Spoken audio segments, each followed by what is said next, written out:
Have you ever found yourself sitting quietly in your favorite chair, maybe with a cup of tea in hand, and suddenly felt a wave of sadness or worry wash over you?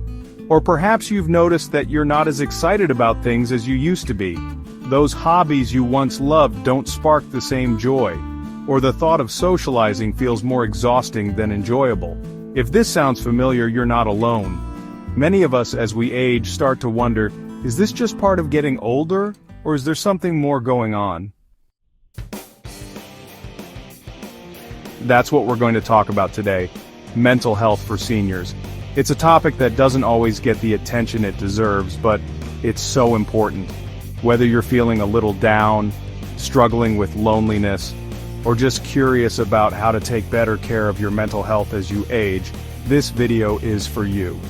We'll explore some common questions like how to tell if what you're feeling is normal aging or something more, and how to talk about feelings of loneliness or isolation. By the end of this series, my hope is that you'll feel more empowered to take charge of your mental health and live your best life, no matter your age. Let's start with a question that many of us have asked ourselves at one point or another. Am I experiencing depression or anxiety, or is this just normal aging? It's a tricky question because, let's face it, getting older comes with its fair share of changes. Our bodies slow down, our routines shift, and sometimes, it feels like the world is moving faster than we can keep up with. But here's the thing. While it's normal to feel a little tired or even a bit sad from time to time, persistent feelings of sadness, hopelessness, or worry might be a sign that something deeper is going on.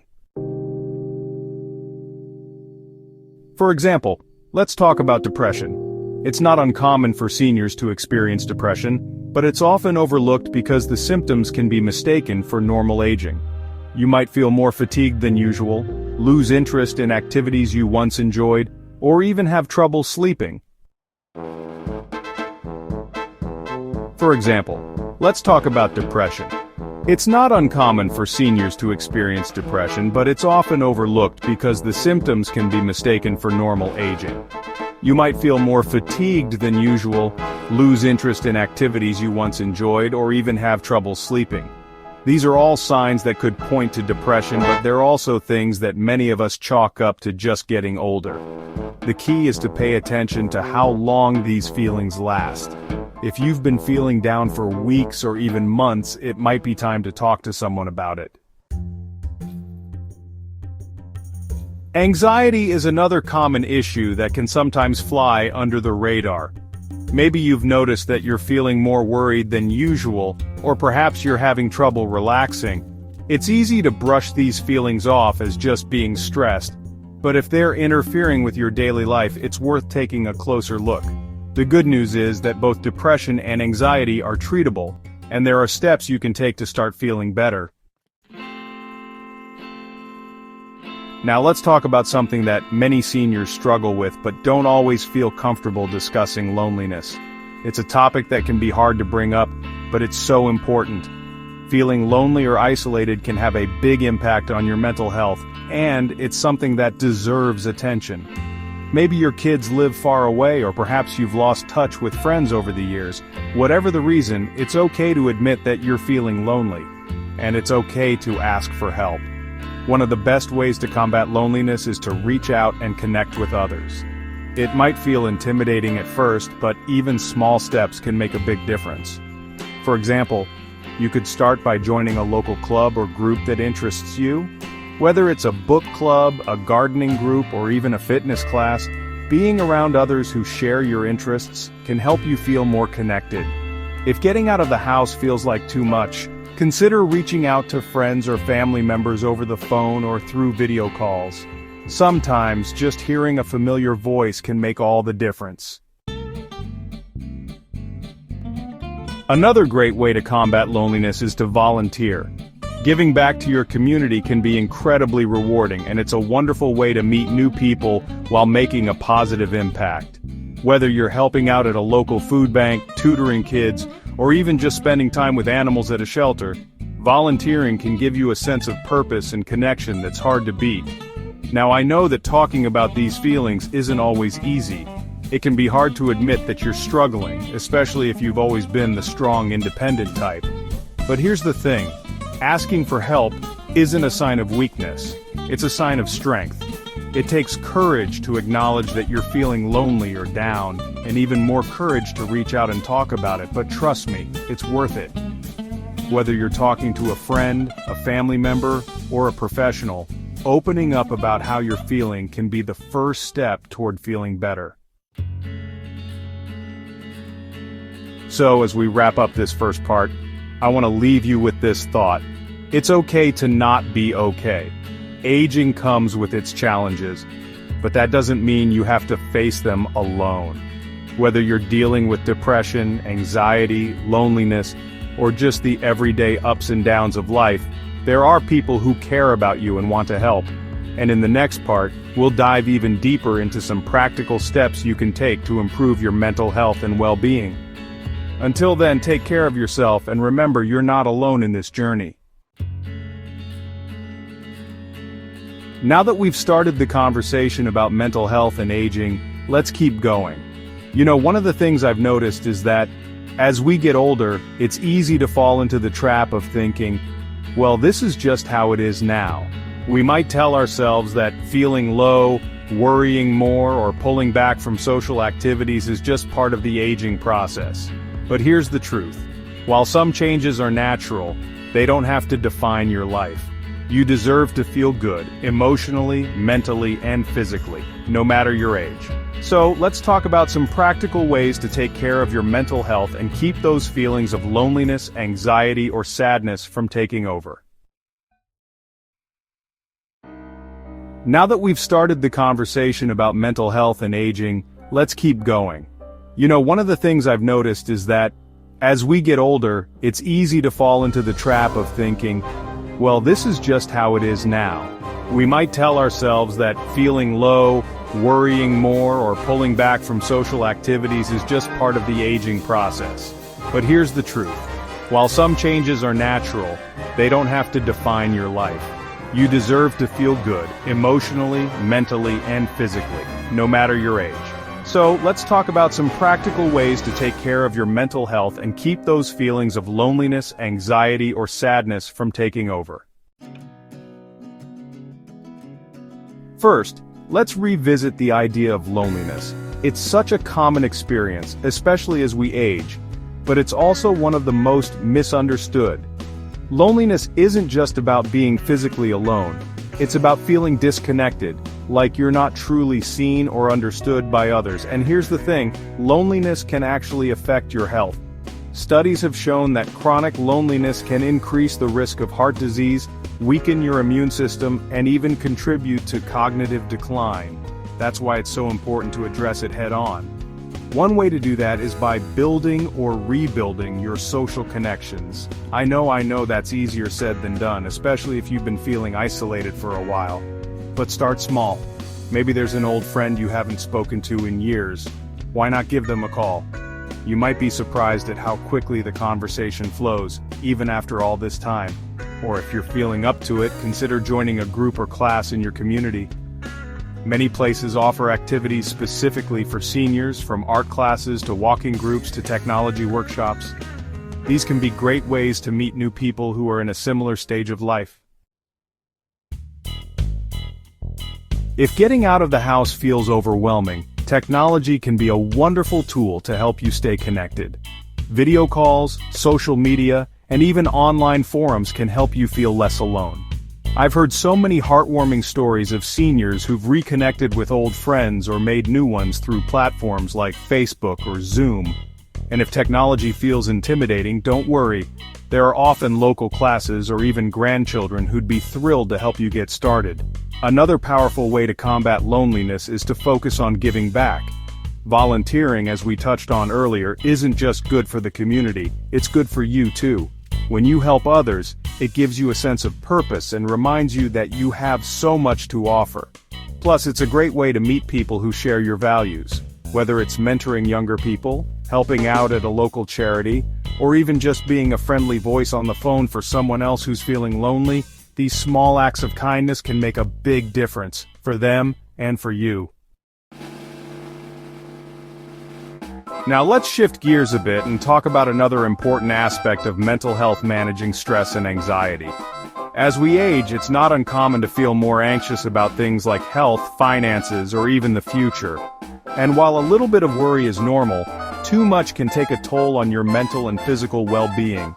The good news is that there are simple, effective ways to manage anxiety and keep it from taking over your life. One of the best tools for managing anxiety is mindfulness. Now, I know that might sound like a buzzword, but it's really just about being present in the moment. When you're feeling anxious, your mind is often racing ahead to all the what-ifs and worst-case scenarios. Mindfulness helps you bring your focus back to the here and now. You can start with something as simple as taking a few deep breaths. Close your eyes, inhale slowly through your nose, hold it for a moment, and then exhale through your mouth. Repeat this a few times, and you might be surprised at how much calmer you feel. Another great way to practice mindfulness is through activities like meditation or gentle yoga. These don't have to be complicated or time-consuming. Even just 5 or 10 minutes a day can make a difference. There are plenty of free resources online, including guided meditations specifically designed for seniors. And if sitting still isn't your thing, that's okay.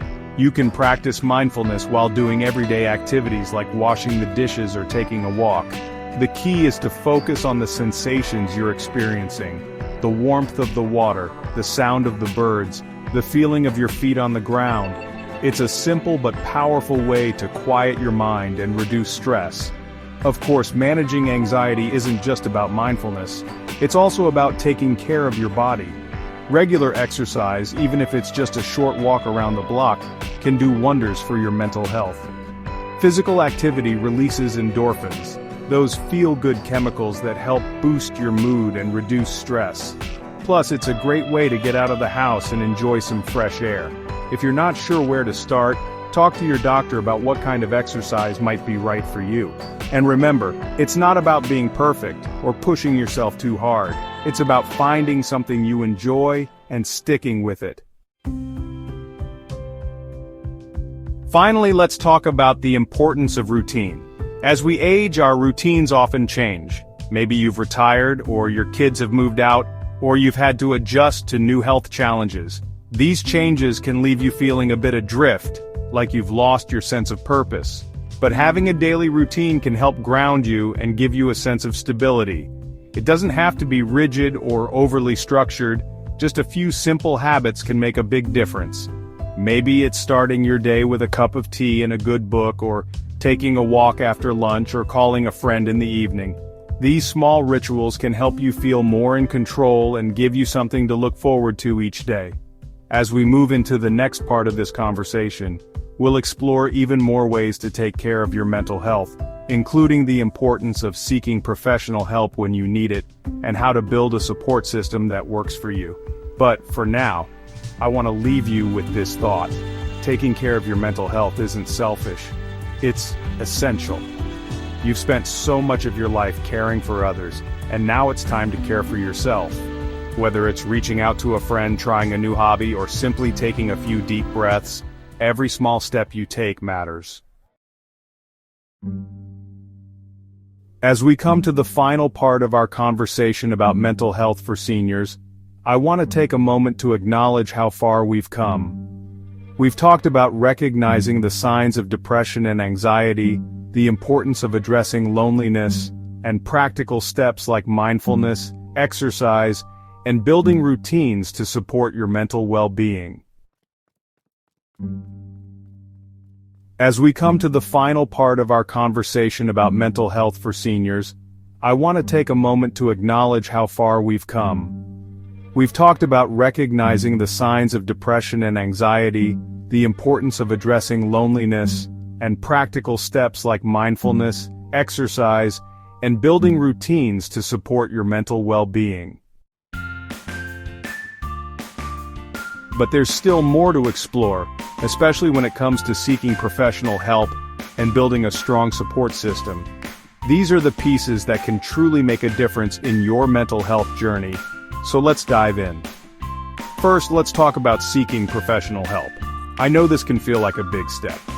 Maybe you've never talked to a therapist or counselor before, or perhaps you're worried about what others might think.